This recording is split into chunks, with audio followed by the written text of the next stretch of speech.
Nigeria's plan to debut a major new cultural landmark hit a wall this weekend. In Benin City, the soft opening of the Museum of West African Art, known as MOWAA, was disrupted when a group of protesters entered the ground chanting support for the Oba of Benin, the region's traditional ruler. Guests, including foreign visitors, were escorted out and no injuries were reported. Organizers have asked the public to hold off on visiting while they reassess next steps. At the center of the tension is a long-running dispute over the Benin Bronzes, renowned artworks looted by British forces in the late 19th century and more recently, the focus of high-profile returns. A Nigerian law passed in 2023 recognizes the Oba of Benin as the legal custodian of palace-origin artworks from the historic Benin Kingdom. Because those bronzes were not slated for display at MOWAA, some protesters viewed the museum's launch as sidelining the palace's cultural authority.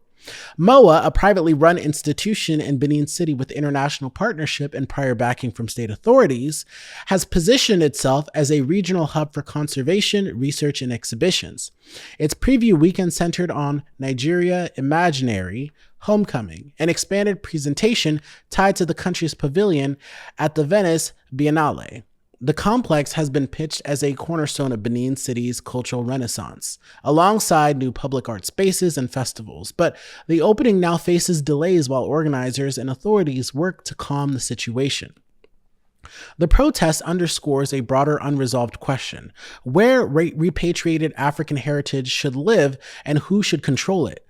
For many in Benin City, the answer is straightforward. The bronzes belong under the Oba's care at the royal palace. For museum advocates, institutions like MOWAA can widen access, build conservation capacity, train a new generation of curators and conservators, and welcome visitors from across West Africa and beyond. Those visions collided at the gates of the new museum. Officials say the federal government is monitoring events and local leaders have signaled they want a path forward that protects cultural authority while preserving public access. What happens next will be closely watched, not only in Nigeria but across the global museum world, where repatriation has moved from a theoretical debate to a practical political fight over who gets to tell Africa's story and where.